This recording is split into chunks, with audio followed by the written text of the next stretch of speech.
నమస్తే, నేను కుటుంబరావుని. ప్రేక్షకులకు క్రీస్తు నామమున శుభములు. నిజమైన సువార్థికులు ఎవరంటే గొర్రెల కాపరులు. యేసుక్రీస్తు వారు పుట్టుకలో ఆయన సర్వసాధారణ మానవునిగా జన్మించడమే కాకుండా సాధారణమైన మరియకు జన్మించడం మరొక విశేషం. అంతేకాదు, సాధారణ నివాసంలో పశువుల మేత తినే తొట్టెలో కూడా ఆయన ఉన్నారు. దేవుడు ఎంత సర్వసాధారణంగా సామాన్యుడిగా పుట్టి మొదట పిలుచుకున్న వ్యక్తులే సాధారణమైన గొర్రెల కాపరులు. నిజమైన సువార్థికులు గొర్రెల కాపరులు. యేసుక్రీస్తు వారి పుట్టుకలో ఆయన సర్వసాధారణ మానవునిగా జన్మించడమే కాకుండా సాధారణమైన మరియకు జన్మించడం. అంతేకాదు, సాధారణ నివాసంలో పశువుల మేత తినే తొట్టిలో కూడా ఉన్నారు. దేవుడు ఎంత సర్వసాధారణంగా పుట్టి సామాన్యుల కోసం సామాన్యులుగా పుట్టి మొదట పిలుచుకున్న వ్యక్తులే సాధారణమైన గొర్రెల కాపరులు. మొదటి సువార్త వారే పొందుకున్నారు. మొదటి సువార్త వారే ప్రకటించారు. మొట్టమొదట దేవుణ్ణి ఆరాధించిన గొప్ప ఖ్యాతి ఘనత పొందిన వారు గొర్రెల కాపరులే. మొదట ఆరాధించింది, మొదట చూసి నమస్కరించింది, మొదట సువార్తను ప్రకటించింది, మొదట సువార్తను విన్నది కూడా ఆ గొర్రెల కాపరులే. రాజులను గొప్పవారును అభిషేకించిన వారును ఎన్నుకోలేదు, గొర్రెల కాపరులను ఎన్నుకున్నారు. ఈ వ్యక్తులే డైరెక్ట్ గా వార్తను విన్నారు, డైరెక్ట్ గా వెళ్లి చూశారు. మొదట నమస్కరించి చరిత్రలోనే మొట్టమొదటి చరిత్ర గొర్రెల కాపరులకే ఆ చరిత్ర అనేది ఉంది. గొర్రెల కాపరులు చరిత్రలోనే ఉండిపోయారు. అసలు ఈ గొర్రెల కాపరులు ఎంతమంది ఉన్నారు, ఎవరు ఉన్నారు, ఎలాంటి వారు ఉన్నారు, బైబిల్ టైంలో ఎవరు ఉన్నది అనేది మనం ముందుగా చక్కగా అర్థం చేసుకుందాం. ముందు చిన్న వాక్యం చూద్దాం. లూకా సువార్త 2వ అధ్యాయం 8వ వచనం నుంచి 12వ వచనం వరకు. ఆ దేశంలో కొందరు గొర్రెల కాపరులు పొలములో ఉండి రాత్రి వేళ తమ మందను కాచుకొనుచుండగా ప్రభుదూత వారి వద్దకు వచ్చి నిలిచింది. ప్రభు మహిమ వారి చుట్టూ ప్రకాశించినందువల్ల వారు మిక్కిలి భయపెడితిరి. ఇలా ఉన్న వీరికి మొదటి సువార్త అందింది, బోధించబడ్డారు. అలా ఉన్న గొర్రెల కాపరులకు సంభవించినటువంటి విధానాలను చూడండి. గొర్రెల కాపరులు అనుభవించిన తీరు చూడండి. మొదటిగా సువార్త అందింది, సువార్త ప్రకటించబడింది, వారికి బోధించబడ్డారు. ప్రభు దూతను మొదటిగా వారు చూశారు, ఆ దూత మాటలను కూడా విన్నారు. దేవదూతల చుట్టూ మహిమను కూడా వారు చూశారు. వారు దేవుని స్తుతించడం కూడా చూశారు. వారు ప్రభు దూత చెప్పినటువంటి మాటలు నమ్మారు, విశ్వసించారు. కాబట్టి చెప్పినట్టు వెళ్ళారు. మొట్టమొదటి సువార్థికులు అయ్యారు, ప్రకటించారు, సువార్త అందజేశారు. గొర్రెల కాపరులు ఉన్నతమైన వ్యక్తులు ఏమీ కాదు, ఉన్నతమైనటువంటి స్థానంలో వారు లేరు. వారు ఉన్నత వ్యక్తులు ఏం కాదు. కొందరు అభిప్రాయం ఏంటంటే వారు సాంఘికంగా కూడా వెనుకబడిన వారు అని కూడా తెలుస్తుంది. అంటే ఇలా పొలాల్లో మందను కాపాడుకునే వారికి సువార్త అందింది. రాజు పుట్టినట్లు రాజులకు గొప్ప వారికి ఏమీ చెప్పలేదు. ఇక్కడ మొదటి పాఠం నేర్చుకోవాలి. మొదటి పాఠం దేవుడు ఎలా పనిచేస్తాడు అని. దేవుడు ఎలా పనిచేస్తాడో గర్విష్ఠులకు బోధించడానికి, వినయస్తులకు ఉపయోగిస్తాడు. మొదటి కొరింథీ పత్రిక 1వ అధ్యాయం 27వ వచనము చూడండి.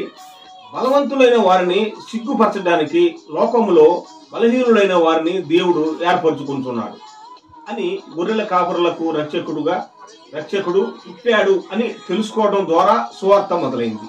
బలహీనులైన వారిని ఎన్నుకున్నాడు, బలవంతులైన వారిని సిగ్గుపరిచాడు. దేవునికి తెలుసు ఈ గొర్రెల కాపరులు అంగీకరిస్తారని, ఆనందిస్తారని, విశ్వసిస్తారని, ప్రకటిస్తారని. లోకా గారు గొర్రెల కాపరుల పేర్లు ప్రస్తావించలేదు. వారి పేర్లు ఏంటో మనకు తెలియదు, ఎంతమంది ఉన్నారో మనకు తెలియదు. కానీ క్రీస్తు జననంలో వారు సాధనములా ఉన్నారు. వారంతా సామాన్య ప్రజలకు సింబాలిక్ గా ఉన్నారు. ఈ పురుషులు ఈ ప్రజల పేర్లు ప్రస్తావించిన వారంతా కూడా చరిత్రలో ముఖ్యమైన వాటికి సాక్షులుగా ఉంటారు. యేసుక్రీస్తు వారి జననానికి, క్రీస్తు మరణ పునరుద్ధరణకు కూడా ఇలాంటి వారు సాక్షులుగా ఉంటారు.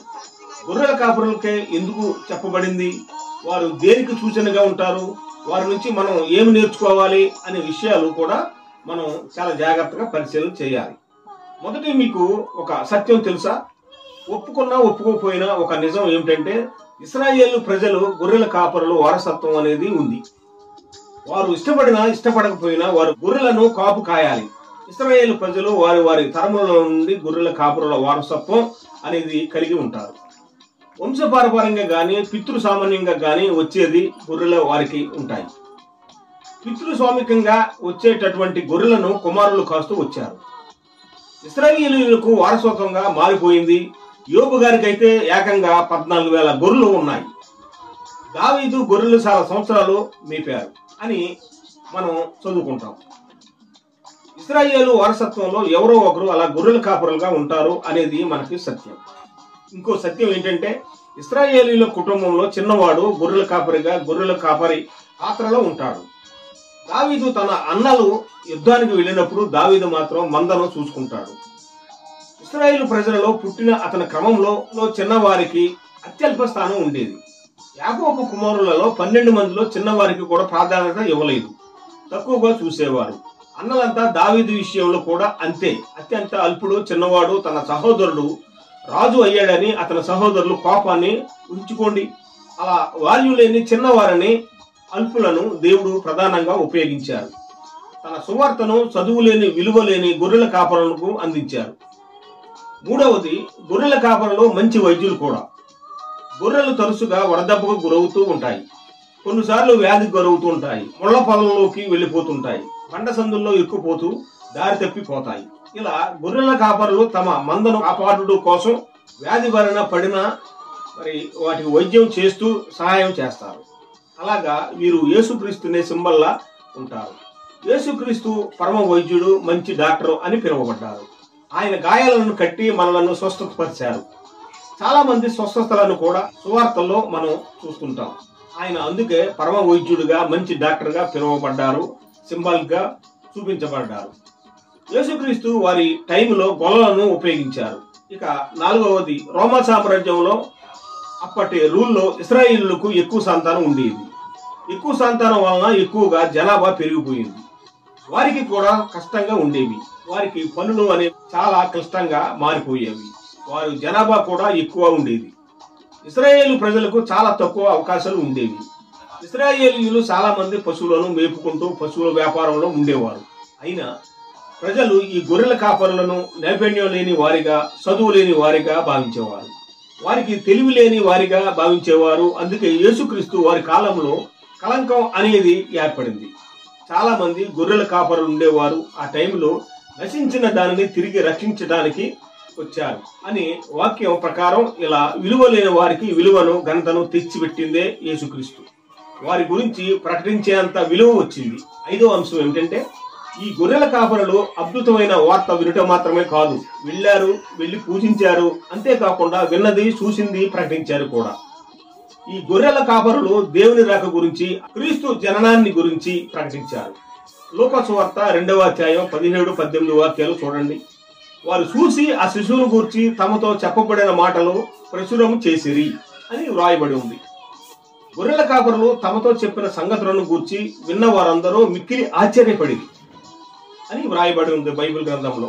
వారు అనుభవించారు, ప్రకటించారు. అంతేకాకుండా ప్రకటించిన వారంతా కూడా ఆశ్చర్యపడ్డారట. అయితే లూకా సువార్తలో ఒక అద్భుతమైన మాటను మనం చూడవచ్చు. బైబిల్ ఉన్నవారు ఒకసారి తెరిచి చూడండి. లూకా సువార్త 2వ అధ్యాయం 19వ వాక్యం.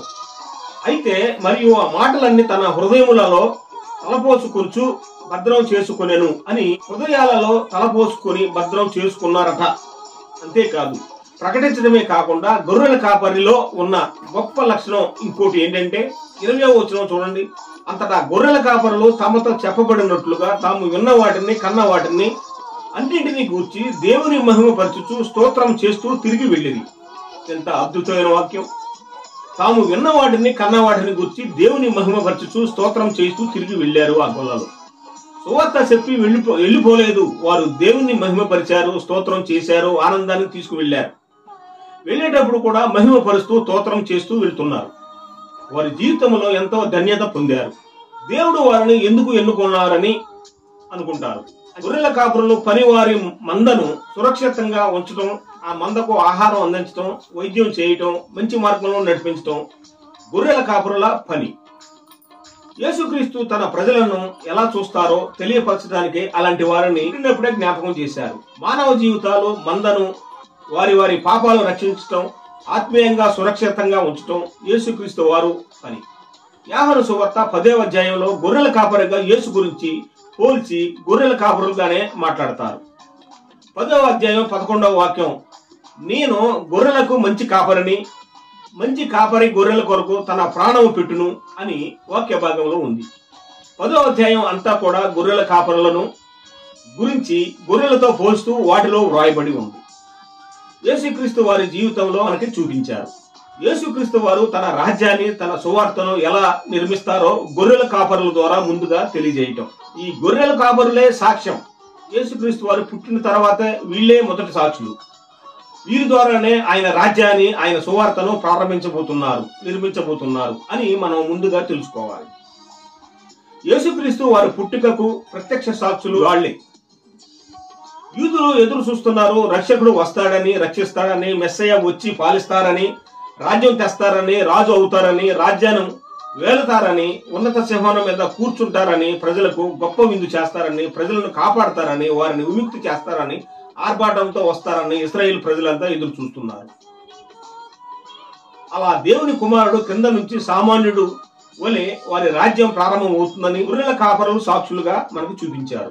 రాజ్య సింహాసనం నుంచి దేవుడు పరిపాలించటం, అక్కడ రాజ్యాన్ని ఏర్పాటు చేయటం, ప్రతి మనిషిని కింది స్థాయి నుంచి, సామాన్యుల నుంచి, అణగారిన వారి ధనాన్ని నుంచి ఆయన రాజ్యాన్ని ప్రారంభించుకుంటూ వచ్చారు. విడిచిపెట్టబడిన, వాల్యూ తక్కువ ఉన్న అటువంటి గొర్రెల కాపరులను ఎన్నుకున్నారు. వారి ద్వారా సువార్తను ప్రారంభించారు. ఆ విధంగా యేసుక్రీస్తు వారి జననములో, ఆ జనన విధానంలో గొర్రెల కాపరులకు దక్కినటువంటి ఘనత, అటువంటి చోటు ప్రాముఖ్యమైనది. అందుకే ఈ క్రిస్మస్ ఎంతో ప్రాధాన్యత సంతరించుకుంది. క్రిస్మస్ శుభాకాంక్షలు తెలియజేస్తూ ఈ వీడియో నచ్చితే మీరు లైక్ చేయండి, షేర్ చేయండి. మరి ఇంకెవరైనా మన ఛానల్ సబ్స్క్రైబ్ చేయబోతుంటే సబ్స్క్రైబ్ చేసుకోకపోతే సబ్స్క్రైబ్ చేసుకోండి. మరి చూసుకునే ఉండండి.